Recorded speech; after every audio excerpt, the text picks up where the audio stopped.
So far as our today's topic is concerned, in last lecture we have discussed the movement of law reforms that was in pre-independence era.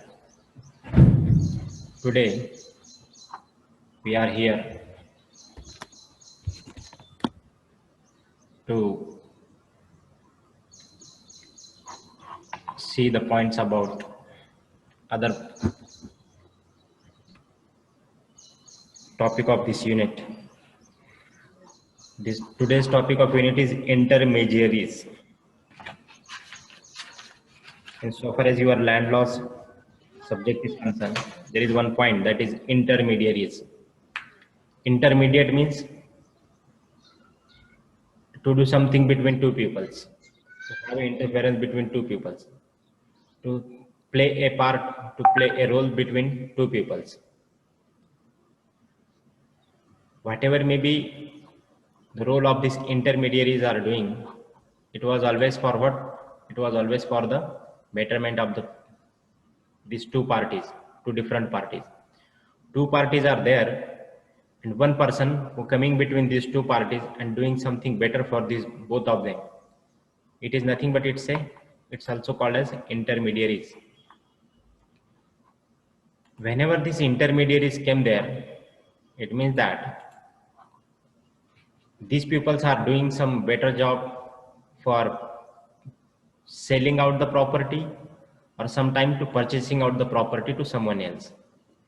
They are not the owners of the property. Intermediaries means we can say them as a property agent, a property agents who are dealing a properties all transaction on behalf of that particular property's owner. On behalf of owner, they are doing all these things. They are intermediaries. Why this point is given in land law? Because a many property, many lands is been even today also held by some class of peoples only. Actually, the equal distribution of resources is been defined or is been explained in Constitution of India. It has been provided under Constitution of India. That's every part of every resource in Indian territory should have to be equally distributed to all these peoples, means all society. But actually, if we see, the most of the resources is been held by some class of peoples only, not by the all peoples, not by a person like us. Why? Because many times we have seen that even though some person, if you want to do something, if you want to purchase something, he cannot afford that to purchase all these things. And moreover, he also cannot, after even he purchased that property, he cannot do a proper development on that, because even today also there are certain monopolies on all this land holding system. And many times you may heard the word that is land mafia. Means these peoples will not allow you. These peoples never give a chance to you to do something better, to purchase some property. And for this purpose, the role of these intermediaries or this role of intermediaries is nothing but they are playing the role between these two peoples, who is the owner and who is the other person. These peoples are nothing but real estate agents, and what the roles are there to make a deal between these two peoples to transfer one property from the owners to the purchaser. When this property is being transferred from owner to the purchaser, at such time, all the responsibilities go on these intermediaries. These peoples who is a agent, ज्याला आपण आपल्या भाषेमध्ये म्हणतो मध्यस्थ. हे मध्यस्थ व्यक्ती तिराहित आहे, ज्याचं काहीच त्या प्रॉपर्टीशी घेणं देणं नाही, तरी सुद्धा तो प्रॉपर्टी एका जागून दुसऱ्या जागी ट्रान्सफर करण्यासाठी इम्पॉर्टंट रोल, महत्वाचा एक काय असतो त्याचा रोल असतो तिथं. आणि तो रोल जेव्हा प्ले करतो, at that time total responsibilities on him only. दोन्ही बाजूचं म्हणणं, दोन्ही बाजूला प्रॉपरली समजावणे, प्रॉपरली ट्रान्समिट करणे, प्रॉपरली त्यांचं एक्सप्लेन करणे, आणि शेवटपर्यंत until and unless sale deed is been made, the titleship is been given to the purchaser, त्या मध्यस्थ माणसाचा रोल हा कधीही इम्पॉर्टंट असतो आणि त्याला इथं महत्व आहे. So far as our India is concerned, for example, in metropolitan cities or in big cities like Aurangabad, Pune, Mumbai, if you go there, we cannot easily even take a flat on rent also without the intermediaries, without the agent of real estate. Without them, even we cannot see the flats also. So it's a condition even in urban areas also, in rural areas also, these intermediaries are playing a role.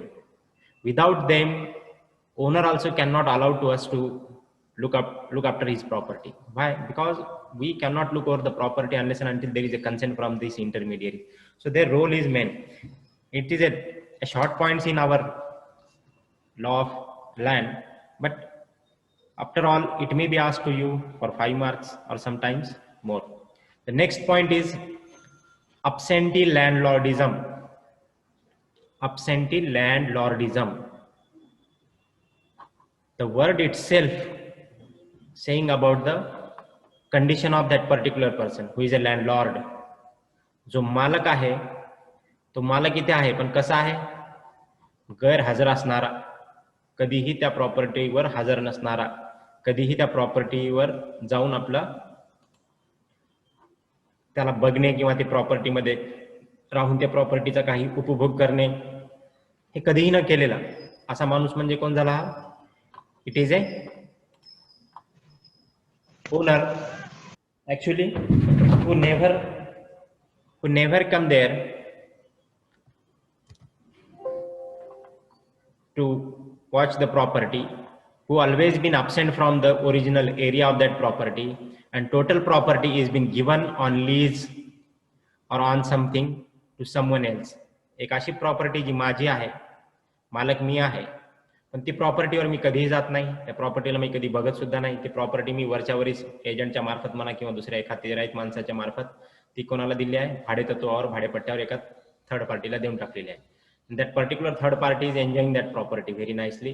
But being a owner, it's my duty also to go there. Being a owner, it's my duty also to look after that property, to inspect that property, to see whether that property is in proper condition or not. हे बघणं माझं काम आहे, पण मी कधीच नाही जात, मी कधीही बघत नाही. का?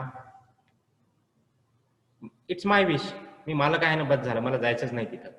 Such kinds of absentee landlordism gives the way for encroachment, gives the scope for encroaching the property of others. Such kinds of absentee landlordism is nothing but we can say that it is a negligence, or it is a very hard and harsh negligence from the side of the owner, that he is inviting to the peoples to encroach my property.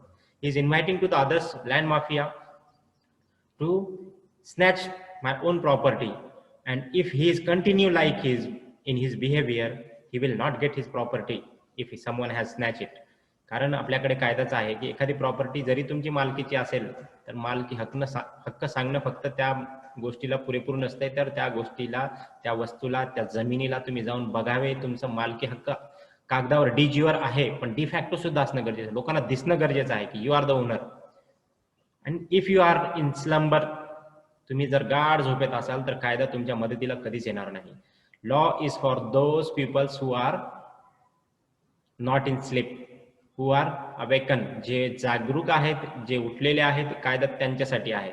जे गाढ झोपेत झोपलेले आहेत, कायदा त्यांच्यासाठी नाही. ऍबसेंटी लँडलॉर्डिझमचा एक concept जी आहे ते याच्यासाठीच याच्यामध्ये दिलेली आहे की जमिनी बळकावण्याचे प्रकार जास्त वाढलेले आहेत आज. याचं कारण काय? की being a owner it's our default. Being a owner, we are not giving any kinds of attention towards our own property. We are never visited to our property. Sometimes we visit, but we should have to be done something more than that. जरी तुम्ही एक भाडेपट्ट्यावर जमीन कोणाला दिली असेल तर ते भाडेपट्टा करार जर संपला असेल, ते लीज चा अग्रीमेंट जे काही डीड आहे, लीज डीड संपले असेल, त्याचं ड्युरेशन संपलं असेल, तर हे तुमचं काम आहे की त्या जागी जाऊन त्या प्रॉपर्टीवर किंवा त्या माणसाला ज्याला तुम्ही भाडेपट्ट्यावर दिलं त्याला सांगा की बाबा हे व्हॅकेट कर. जर तुला कंटिन्यू करायचं असेल तर रिन्यू कर. Renewal of lease is provision is there in Transfer of Property Act. If the lease is been renewed as per TP Act, it means that the new lease is been started. Naveen period सुरू होतो, नवीन काळ सुरू होतो. आणि हे याचा अर्थ काय की मालक आहेत, हे टोटली इथून देखरेख करणार कोणीच नसेल आणि तोच कंटिन्यू भाडेपट्ट्यावर राहणारा तिथे जर 12 वर्ष कंटिन्यू राहिला विदाउट एनी डिस्टर्बन्स, उद्या चालून तो जरी मालक होणार नसेल तर पण त्याला पोझेशन त्याचं काय होईल, डिज्युअर पोझेशन होईल. कायद्याने सुद्धा त्याला मान्यता दिलेली असेल. त्यालाच म्हणतो आपण आपल्या लँग्वेजमध्ये adverse पोझेशन. Adverse possession means the person who is enjoying the property, not being a owner, but as a possessor only. कब्जेदार आहे, मालक नाही. गेल्या 12 वर्षापासून प्रॉपर्टीचा काय करतो, उपभोग करत आहे, प्रॉपर्टी वापरत आहे आणि प्रॉपर्टीवर राहत आहे आणि या मध्यंतरीच्या काळामध्ये त्याला कोणीही तिथे येऊन बाहेर काढलेलं नाही. असल्या हा काळ कन्सिडर जर केला तर कोर्ट म्हणते even though you are not the owner but you can be a possessor, we are protecting you because law itself they saying it. That is adverse position, you can claim it. आणि जर असं होते नंतर मग आपण कोर्टात जातो की आमची प्रॉपर्टी आहे आम्हाला परत देण्यात यावी. How you are coming before the court after passing of so many years, after so many years you are coming to the courts just like awakening from the sleep and asking, sir please give me some remedy, give me my possession of my own land. How it is possible? If you are yourself, if you are on default, you cannot come before the court. Every person who is coming before the court should be come with clean hands. It's a basic principle of law. प्रत्येक माणूस जेव्हा कधीही कोर्टासमोर येतो त्यानं स्वच्छ मनाने कोर्टासमोर यावं. का? कारण त्याच्या मनामध्ये किंवा त्याच्याकडून काही चूक घडलेली नसावी. जर तो स्वतःच चुकीमध्ये असेल तर he can not ask for any kinds of remedy. It's a principle behind this absentee landlordism. Absentee लँडलॉर्डिझमला सगळ्यात जास्त जर कुठं मान्यता सगळ्यात पहिली मिळाली असेल तर ते इंग्लिश लॉमध्ये. We have brought all this concept from the English law only. आपल्याकडे जुन्या काळामध्ये हजारो एकर जमिनी होत्या पण कोणी कोणाची बळकावत नव्हतं. का? आपल्याकडे तितकी इमानदारी होती. जेव्हापासून हे ॲब्सेंटी लँडलॉर्डिझम आलं आणि जेव्हापासून हे ॲडव्हर्स पोझेशनचं क्लेम आलं, ह्या दोन्हींचं सांगड जेव्हा मिळाली तेव्हापासून लोकांना एक चान्स मिळाला. If we have possess some lands and if you are continue on that particular land for 12 years, it means that we can never been dispossess from this property. आपल्याला कोणीच काढू शकणार नाही आता. हे लोकांना कळालेलं आहे. म्हणून हे जमीन बळकावण्याची जी काही पद्धत आलेली आहे आपल्याला तीच आहे. हे एन्क्रोचमेंट नसावं याच्यासाठीच आपल्याकडे कायदे सुद्धा बनले. If it is an absentee landlordism, landlord himself never came to the property, he never verify the property, and if he don't have any interest on that property, it means that that particular property either he has to sold out to someone or he has to give that property to the present possessor. That's why Hyderabad Tenancy Act 1950 came into existence. Those people who are working since last 10 years or 20 years or 12 years or 6 years on particular land as a laborer, artisans, or a person who is a helper for cultivating the land. If these people are doing all this work since last 20 years or 12 years or 6 years, whatever maybe the period is there, on this particular land, this land is being given to these people. Why? Because since last many years they are working there, but they doesn't have any rights. Since last many years they are working there, but they don't have a right to take a crop as per their own wish, have a food as per their own wish. It has to be decided by whom? By the original landowner, the zamindar will give. त्या माणसाने दिलं तर तुम्ही घ्यायचं, नाही तर चुप बसायचं. तुमचं काम आहे फक्त मजुरी करणे, तिथं त्या जमिनीला बघणे आणि सगळं काही काम करणे. नाही. हैदराबाद टेनन्सी ऍक्टनं काय केलं? कूळ लावण्यात आले लोकांचे, जे गेल्या इतक्या वर्षापासून जर इथं काम करत असेल, they are declared as A protected tenant under section 34 of Hyderabad tenancy act. Hyderabad कुळ कायद्याप्रमाणे त्यांना काय दिलं? प्रोटेक्शन दिलं. कलम 34 प्रमाणे काय? आता तुम्ही संरक्षित कुळ आहात, तुम्हाला संरक्षण मिळालेलं आहे. कोणाचं? कायद्याचंच. आता तुम्हाला इथून कोणीच काढू शकणार नाही. हा, तुम्ही मालक कधीच नसणार. You never been a owner of the property, but you will have a possession and it will be continue. दुसरी गोष्ट त्याच कायद्यामध्ये दिलेली आहे की प्रत्येक कुळ हा वारसा हक्काने चालेल. म्हणजे एक माणूस जर माझा कुळ लागला आणि माझी डेथ झाली तर उद्या याचा अर्थ असा होतो की माझे मुलं बाळ त्यांचा सुद्धा कुळ राहील, त्यांचा ॲबॉलिश होणार नाही. हा सुद्धा कायद्यानं प्रोटेक्शन दिलं. म्हणजे once tenants always been tenants. एकदा तो तिथे टेनंट म्हणून आला, एकदा त्याचं कुळ लागलं तर तो कंटिन्यू त्याचं कुळ राहणार. कधीपर्यंत? टिल हिज लास्ट जनरेशन और till the day of judgement. जब तक कयामत नहीं आती तब तक उसका कुल वहां पे है. It is a law of Hyderabad tenancy. Why this is been came into existence? Because this concept, that is absentee landlordism. जेव्हापासून लोक स्वतःच आपल्या प्रॉपर्टीची देखभाल करणार नाहीत तर कोणी ना कोणी घेणारच आहे तिथं. एक प्रॉपर्टी आहे त्याची देखभाल केली तर त्याच्यातून फळ निघतील, चांगलं पीक निघेल. देखभाल नाही केली तर त्याच्यातून बाबळीचे काटे निघतील. Obviously it's rule of nature. तुम्ही एक प्रॉपर्टी तुम्ही नाही घेणार तर 10 लोक आहेत रेडी, त्यांना गरज आहे ते घेतील. आणि हे ॲब्सेंटी लँडलॉर्डिझम त्याच्याच बाबतीत होतं. The same thing happen again in Maharashtra Land of Holdings and Ceiling Act. Holding on ceiling act जेव्हा आलं, होल्डिंगचा अर्थ काय? प्रॉपर्टी आपल्या मालकी हक्कात ठेवणे. आणि सिलिंगचा अर्थ काय? त्याच्यावर लिमिटेशन्स लावणे, की मी being a single owner at what extent I can hold the land. मी एकटा आहे, जमीनदार आहे, हजारो एकर जमीन माझ्याकडे आहे, मी कोणाच्याही बापाला देणार नाही आणि द्यायला सुद्धा तयार नाही. आणि सरकारने जेव्हा रिक्वेस्ट केली थ्रू द भूदान चळवळ, की भूदान चळवळीमध्ये विनोबा भावेंनी खूप चांगली कन्सेप्ट आणली आहे, की ज्या लोकांकडे हजारो एकर जमीन पडून आहेत, तुमच्याकडे ठेवून काय करता? माळ रानासारखी जमीन झाली आहे, त्याला द्या, या लोकांना द्या, जे गरीब आहे, जे पुअर आहे, जे लँडलेस आहे, ज्यांना गरज आहे, रोटी कपडावर मकान ज्यांच्याकडे काहीच नाहीये, अशा लोकांना कमीत कमी ते द्या. आणि बेंगॉलमधून ही कन्सेप्ट सुरू झाली आणि बेंगॉलच्या जमीनदाराने या भूदान चळवळीला खूप सपोर्ट केलं. मुख्यत्वे ज्यांनी सुरू केलं त्यांना महाराष्ट्रामध्ये सपोर्ट नाही मिळाला जितका मिळायला पाहिजे होता. Same thing is been done through legal way. Ceiling on holding जेव्हा आलं, की माझ्याकडे किती जमीन असणं गरजेचं आहे, त्याला सिलिंग आणलं, त्याला लिमिटेशन आणली. जेव्हा लिमिटेशन आणली तेव्हा त्या गोष्टीला काय केलंय?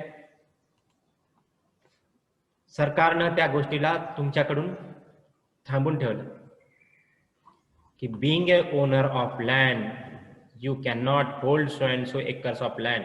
मग त्याच्यामध्ये क्लास बनवले, ए क्लास, बी क्लास, सी क्लास आणि डी क्लास. 4 टाईपचे क्लास बनवले. ए क्लासची जमीन किती ठेवू शकता? तर 18 एकर. बी क्लासची तर म्हणे 27 एकर. त्याच्यानंतर सी क्लासची 36 एकर आणि डी क्लासची 54 एकर. म्हणजे मी आता 100 एकर जमीन माझ्याकडे ठेवू शकणार नाही. बिईंग ए ओनर, मी आणि माझी फॅमिली, मी, पत्नी आणि माझी मुलं, ह्या सगळ्यांनी मिळून मला सुपीक जमीन, 1 लाखची सुपीक जमीन, ज्याला 12 महिने पाणीचा व्यवस्था आहे, त्याच्यामधून 12 महिने मी 3 पीक घेऊ शकतो, अशी 1 लाखची जमीन मी 18 एकरच ठेवू शकतो. हे का गोष्ट आली बरं ही एक्झिस्टन्समध्ये? सरकारनं का असं जबरदस्ती केलं का आपल्यावर? नाही. It is come from the absentee landlordism. अहो मालक आहोत आम्ही, त्या जमिनीकडे कधीच बघितलं नाही. मालक आम्ही आहोत, त्या जमिनी फक्त जमीनदार आहे म्हणून आम्ही नाव आमचं दाखवतो, पण never we goes on that particular land, or we have never cultivate any kinds of crops on that land, and we never do anything for the betterment of that land. हे कोणी केलं? तर हे थर्ड पार्टी मजूर आहेत आमचे, आम्ही लावलेले आहेत, महिंदार आहे, सालदार आहे, गडी आहे, या सगळ्या लोकांनी करायचं, तुम्ही खायचं. आणि त्यांचं काय? तर त्यांना पर्टिक्युलर शेअर्स मिळणार. मग सरकारने विचार केला की नो, जर इक्वॅलिटी ऑफ रिसोर्सेस सगळ्यांमध्ये समतल असायला पाहिजे, सगळ्यांमध्ये समान असणं गरजेचं आहे, तर मग हे रिसोर्सेस आहे, जमीन सुद्धा एक रिसोर्स आहे, याला सुद्धा समान वाटप करा. मग हैदराबाद टेनेन्सी ऍक्ट आणला, कुळ लावले. त्या कुळ कायद्यामध्ये पण काही प्रॉब्लेम्स आले. प्रॉब्लेम्स म्हणजे आजपर्यंत कितीतरी लिटिगेशन पेंडिंग्स आहेत. त्याचं कारण सुद्धा हे होतं की जेव्हा कधीही कुळचा प्रश्न यायचा ना, तर कुळ नेमकं कोण लावेल? आणि लोकांचे ज्यांचे ओरिजिनल कुळ होते त्यांना तर एक मिळालं नाही, आणि ज्यांचे नव्हते त्यांचे नाव कुळधारक म्हणून आले. ही सुद्धा एक या कायद्यामागचं लूप होल्स आहे. कारण द बेसिक ऑथॉरिटी जी काय होती त्या ऑथॉरिटीला प्रॉपरली इन्व्हेस्टिगेटच करता आलं नाही त्या मॅटरमध्ये, खरोखर याचं माणसाचं कुळ आहे किंवा नाही. किंवा पर्टिक्युलर पिरियड दिला होता, या पिरियडमधून या पिरियडपर्यंत जर एखादा माणूस 6 वर्ष एखाद्या जमिनीवर लेबरर, आर्टिझन्स और हुएवर मे बी, जर तो माणूस तिथे काम करत असेल, तो तिथे त्या शेतीतून पीक काढत असेल, काही पेरणी करत असेल, हे सगळं जर तो करत असेल तर तो माणूस स्वतःचं कुळ तिथे लावू शकतो. का? तर त्याला कायद्यानं संरक्षण दिलेलं आहे, तो संरक्षित कुळधारक आहे सेक्शन 34 प्रमाणे. पण हे जेव्हा झालं ना, तेव्हा गरीब लोकांना जमिनी मिळायला पाहिजे होत्या, कारण काम करणारे गरीबच होते, श्रीमंत नव्हते. मग कुळ कोणाला यायला पाहिजे होतं? तो गरीब कुळधारक व्हायला पाहिजे होता. आज जर कुळ बघितले तर सगळे श्रीमंत लोकांचेच कुळ आहेत, त्या गरीबांचं काहीच नाही. मग ते गेले कुठं? Forcefully they have been withdrawal their names. Provision आहे त्या कायद्यामध्येच दिलेली, की जर एखाद्या कुळधारकाला वाटत असेल की मी माझी जमीन, माझं कुळ मला लावायचं नाही, आणि मी कुळ ज्या जमिनीवर माझं कुळ लागलेलं आहे ती जमीन मला मालकाला परत द्यायची आहे, ओरिजिनल मालकाला, तर तो लिखित स्वरूपात द्यायचा, तहसीलदार त्याला मान्यता द्यायचा तलाठीच्या रिपोर्टवर, आणि ते काम होऊन जायचं. परत ती जमीन ओरिजिनल मालकाला यायची. And it has been happen. या मराठवाडा रिजनमध्ये फक्त हैदराबाद टेनेन्सी ऍक्ट, आणि हे असंच झालं त्या काळात, की ज्या जमिनी मिळाल्या ज्यांना पाहिजे होत्या हक्कदार लोकांना त्यांना नाही मिळाल्या, ज्यांना न मिळायला पाहिजे होत्या त्यांच्याचकडे कुलधारकाच्या नावावर कितीतरी जमिनी आहेत. Peoples are peoples, they can do anything. The next concept is large holdings. Absentee landlordismच्या नंतर large holdings. Large holdings म्हणजे one person holding many resources of society. For example, he is holding the land also, he is holding the buildings also, he is holding the food corporations also, he is holding everything. The basic needs of life, roti, kapda and makan, a food, shelter and clothes. It is a basic needs of human being. And it has been provided that all these basic needs should have to be given by whom? By the government, by the state government or by the state to whom? To the public. देऊ शकत नाही कारण आपल्याकडे तितकं resources सरकारकडे तरी असणं गरजेचं आहे ना. जर त्यांनाही आपल्याला काही द्यायचं असेल तर तितके गरजेचं आहे. नाही देऊ शकत म्हणून काय झालं, हे याला डायव्हर्जन केलंय वेगवेगळ्या रिसोर्सेसमध्ये, कायदे बनले. आताच आपण डिस्कस केलं, होल्डिंग कायदा आला, सिलिंगचा कायदा आला, लिमिटेशन झाली, कुळ कायदा लावला, कितीतरी कायदे आणले. पण originally all this act was kept in on papers only. Whenever it was tried to implement in for the general public in society, many obstacles came from the higher strata of the society. Everyone not allowed. It's general mentality that's, and even it's our own mentality is also. How could I, being a owner of so and so property, if government asks me, we have passed so and so enactments, या कायद्याप्रमाणे तुम्हाला इतकी property 2.5 acre जमीन तर तुम्हाला आम्हाला द्यावंच लागणार आहे, का देऊ मी? सगळ्यात मोठा प्रश्न येतो, का देऊ मी? आणि जर मला द्यायचं असेल तर मी काय करणार? हे कोणालाच देणार नाही मी. का बरं? कारण आहे की जेव्हा कधीही मला अशी प्रॉपर्टी द्यायचा प्रश्न येईल तेव्हा मी काय म्हणेल, नाही नाही ही प्रॉपर्टी मलाच लागते, मी का देऊ? मॉन्टेस्क्यूची थेरी तुम्हाला प्रत्येक वेळेस आठवणीत यायला पाहिजे. खरं म्हणजे तर a person, a human being can not give his 1 inch land to someone, but he may give his life to someone else. स्वतःचं जीवन तुझ्यासाठी आहे, तू मन मी कधीही जीव द्यायला तयार आहे, पण तो काय करणार? 1 इंच जमीन कोणाच्या बापाला सोडणार नाही, कोणालाही सोडणार नाही. आणि जर सोडायचा प्रश्न आला तर तिथे सुप्रीम कोर्टापर्यंत आपण खटले दाखल करू शकतो. It is A concept of large holding under which the many revolt has been occurred. A Naxalbari movement, today it is called as a Naxalism. त्याचं पर्टिक्युलर कन्सेप्ट काय होती त्या नक्षलबारी मुवमेंटची, की हे जे काही जमीनदार लोक आहेत यांनी जे काही जमिनी स्वतःकडे ठेवलेल्या आहेत, स्वतःकडे अधिग्रहित केलेल्या आहेत, हे आम्हाला कधी मिळणार? आम्ही तर 1000 वर्षापासून काम करतो. We are like bonded labours. बंधुआ मजदूर आहेत का मी? आम्हाला फक्त 2 वेळचं जेवण मिळेल, त्याच्या व्यतिरिक्त काही नाही, आम्ही काहीच मागू शकत नाही. तुमच्या परमिशनच्या व्यतिरिक्त आम्ही दुसरं काही पीक सुद्धा पेरायचं नाही, तुम्ही जे सांगितलं तितकंच आम्ही करायचं. It was the movement when these Britishers came to the India before independence. When before independence law reforms जेव्हा झाले तेव्हा सुद्धा ब्रिटिशर्सला सुद्धा असं वाटलं की आपण जर कायदे हार्श बनवले, थोडे कडक बनवले तर जमीनदार आपल्याला सपोर्ट करणार नाही, जमीनदारांना आपल्याला सपोर्ट नाही केला तर गाव आपल्या ताब्यात राहणार नाही, आणि जर गाव नाही ताब्यात राहिलं तर how we will rule on this peoples. म्हणून त्यांनी प्रत्येक वेळेस कायदे तेच बनवले जे एका क्लासला, फक्त जमीनदारच्या क्लासलाच फक्त सॅटिस्फाय करायचे. They never made the laws which was satisfied to whom? To the laborers, to the artisans, to the poor peoples, to the landless peoples. They never made such kinds of laws. Our government tried to make such kinds of laws. They enacted such kinds of laws, but it has been never implemented within the meaning or within the object or within the scope of that particular law. जो कायदा बनला ज्याच्यासाठी तो त्या कामासाठी कधीच वापरला नाही, त्याचा मिसयूजच प्रत्येक वेळेस झाला. हे सुद्धा तितकंच खरं आहे. कारण कायदे खूप येतात, पण कायद्याला खरोखर जर अंमलबजावणी करायची असेल तर त्याला मनापासून करायला पाहिजेत, आणि त्याला प्रत्येकाने, त्याला फक्त इम्प्लिमेंटिंग ऑथॉरिटी जबाबदार नसते, तर त्याला आपण being a public also, we are also responsible for this. कारण त्या कायद्यामध्ये प्रोव्हिजन होती होल्डिंग्स अँड सिलिंग ऍक्ट मध्ये, की तुमच्याकडे लिमिटेशन्स आलेत, ठीक आहे, मग तुमच्याकडे जमिनी किती आहे त्याची माहिती, सदर माहिती तुम्ही सदर जिल्ह्याच्या कलेक्टर साहेबांना द्यावी, जिल्हाधिकारी साहेबांना या तारखेच्या तुमची माहिती यायला पाहिजे, तुमच्याकडे किती जमीन आहे. मी माहितीच दिली नाही.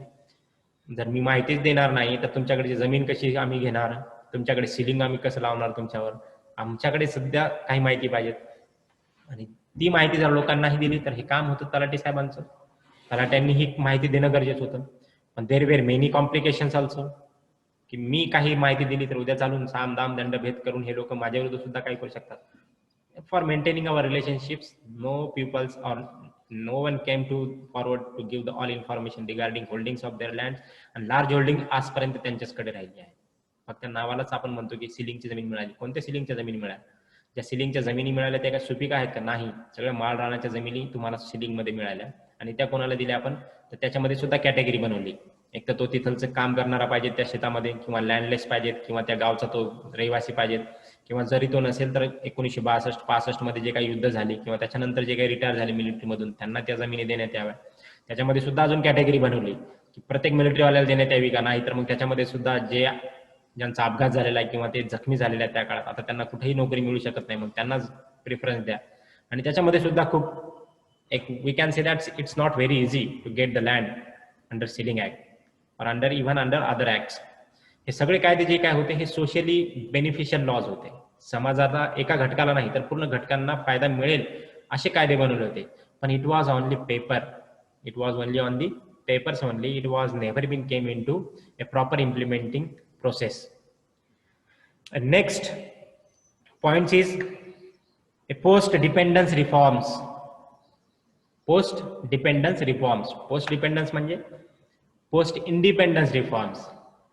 कायदे आले स्वातंत्र्याच्या पूर्वी, स्वातंत्र्याच्या नंतर. आता आपण जे काय बघत आहोत हे काय आहे? हे स्वातंत्र्याच्या नंतरचे कायदे आहेत.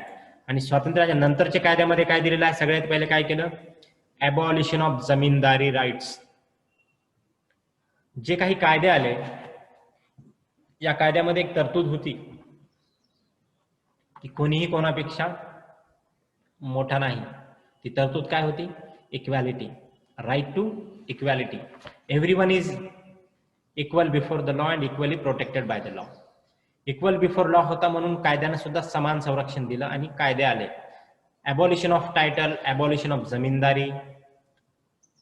This act was passed by the state also and by the central government also. ही प्रोव्हिजन फंडामेंटल राईट मध्येच आली आर्टिकल 17-18 मध्ये की तुम्ही आता तुमच्याकडे टायटल ठेवू शकत नाही. मी सरजामंदार, मी जहागीरदार, मी इनामदार और मी जमीनदार. हे जे टायटलशिप आहे ना याला ॲबॉलिश केलं कॉन्स्टिट्यूशननंच. Whenever constitution itself is denying or restricting or prohibiting to use particular title, then it was the duty of the state government to make such kinds of enactments. आणि महाराष्ट्र शासनाने त्या काळात सुद्धा जमीनदारी ॲबॉलिश करण्याचा कायदा बनवला. आणि जेव्हा हे जमीनदार ॲबॉलिश करण्याचा कायदा बनवला त्या काळामध्ये खरं म्हणजे तर हे this title was only for the namesake. Post इंडिपेंडन्सच्या काळामध्ये हे टायटल्स काहीच कामाचे नव्हते, कारण नाव मोठमोठे होते पण त्यांच्याकडे खरोखर जमीन इतक्या राहिल्या नव्हत्या. एक तर लोकांकडे गेल्या कायद्यानव्हे किंवा सरकारनं स्वतःच्या कामासाठी घेतल्या. आणि जेव्हा सरकारनं स्वतःच्या कामासाठी घेतल्या तर समजून घ्यायला पाहिजे की काहीतरी कारण असतात डेव्हलपमेंटचे, पब्लिक इश्यूजचे, किंवा लार्ज होल्डिंग आहे तुमच्याकडे, इतकं काहीच गरज नाही तुम्हाला. कुटुंबामध्ये 4 लोक आणि जमीन तर 400 एकर, काय गरज आहे? 50 एकर मध्ये तुमचं सगळं काय होतंय? 350 एकर घेऊन टाकले. It was the concept. And when this zamindari abolition was there, at that time, automatically, when the zamindar's titleship has been abolished, the role of intermediaries, the role of other peoples have been also abolished. एका माणसाच्या मागे अजून 10 लोक सुद्धा असायचे. साहेब आपल्याला असं करायचंय. दुसरा सांगायचं नाही, साहेब या जमिनीवर इतके लोक लागतात कामाला, या जमिनीच्या बाबतीत आपल्याला हे करायचंय. एक जमीन मी होल्ड करत होतो 100-400 एकर म्हणा की 1000 एकर म्हणा, आणि मला काहीच माहित नाही, तर माझ्या मागे काम करणारे जे 10-12 लोक असायचे, जे माझे informer, we can say that's them, they are the original field worker. तेच खरं काम करायचे, मी तर फक्त नावालाच. मग अशा लोकांचं सुद्धा ॲबॉलिशन झालं, ते सुद्धा त्यांचे कामं सुद्धा बंद झाले. जमीनदारी ॲबॉलिशन जेव्हा आलं तर तेव्हा खूप लोकांच्या ही मनाला लागलेली गोष्ट होती. का? Because obviously, if the title is being given to me by the Britishers or by someone else or by the kings in previous period, right now you are making the laws and you are abolishing my titleship. When I was called as a Jagirdar, right now you are saying that you cannot hold such kinds of titles with you. Why? Because we are under constitution, we are declaring that there is an abolition of titleship. हे जेव्हा आलं ना तर याचाच अर्थ असा झाला की सरकार आता या लोकांच्या फेवरचं नव्हतं, पर्टिक्युलर क्लासला प्रोटेक्ट करायचं नव्हतं. कारण आपले कायदे, आपलं कॉन्स्टिट्यूशनचं जे बेस होतं ते काय होतं? Equality. The downtrodden people should have to be equally treated with the upward peoples. If the downtrodden peoples have been suppressed by the Britishers, they should have to be lifted up by whom? By the schemes of the government, by the schemes or by the provisions of the law, by the provisions or fundamental provisions of the Constitution of India. They should have to be uplifted. They may not be like these peoples, but they should have to be. ते नसतील असे तर त्यांना तसं बनवा, त्यांना तसं करण्याची प्रोसेस बनवा, त्यांना तसं करण्याची स्कीम्स बनवा. का गरज आहे असं करायची? कारण समाजामध्ये जर विषमता असेल तर सिव्हिल वॉर सुरू होतील. समाजामध्ये जर विषमता असेल, एकाकडे खूप काही रिसोर्सेस आहे आणि एकाकडे पाणी पिण्याचं सुद्धा नाही आहे, तर बरोबर कधी ना कधी हे येण्याच्या प्रयत्नामध्ये रिव्होल्ट होईल आणि त्या रिव्होल्टचा फायदा हा लोकशाहीला होत नसतो. लोकशाही कधीही या कारणामुळे मृत अवस्थेत येत असते आणि ही विषमता दूर करणं हे काम सरकारचं असते. मग ती विषमता आजची असो, आपल्या जीडीपी घसरणची असो की जीडीपी वाढल्यावरची असो, एका माणसालाच पूर्ण अधिकार असो की 10 माणसाला अधिकार असो. Law itself is saying that these resources of Indian territories has to be equally distributed between all these peoples. If this has been held by someone else only and only one person, त्यालाच आपण भांडवलशाही म्हणतो. आणि या भांडवलशाहीला विरोध करूनच लोकशाही उदयास आलेली आहे. आजच्या आपल्या लोकशाहीच्या नावाखाली जी काय भांडवलशाही सुरू आहे, particular only 3 or 4 peoples are holding all the market, it means that these remaining peoples are suffering from this from these people's behavior. They are suffering from these people's categorically selection by the government. Categorically you cannot select to distribute your resources because everyone should have to get the benefit out of this. आणि आज जर बघितलं तर ही विषमता जर उदयास आली आणि ही विषमता जर अशीच राहिली ना, तर जे काय लोकशाही आपण घडवली, जी काय लोकशाहीला आपण सगळ्यात जगाचा सर्वश्रेष्ठ लोकशाही भारताची असं म्हणतो, त्या लोकशाहीमध्ये कधी ना कधी रिव्होल्ट होऊ शकतात. नाही आपल्या गरीबाकडून झाले, आपल्यासारख्या लोकांना जरी आर्थिक नीती समजत नसेल, अर्थशास्त्राचे आपण एक्सपर्ट नसो, पण इतकं तरी मोठ्या डोळ्यानं किंवा आपल्या मोठ्या मेंदून आपण इतकं तरी समजू शकतो की फक्त एकच माणूस जर पूर्ण घेत असेल आणि बाकीच्या कंपनीज पूर्ण लॉसमध्ये येत असतील, त्यांना स्वतःचे पूर्ण ॲसेट्स विकून त्यांचं कारभार चालवायचा असेल तर कसं होईल? मग याला भारताला लोकशाही म्हणावं की भांडवलशाही म्हणावं हे सगळे काही. आणि भांडवलशाही जेव्हा उदयास येते ना, तर तेव्हा साम्राज्यवाद सुद्धा असतो, dictatorship. one person can hold, one person will tell and other will be do the same things.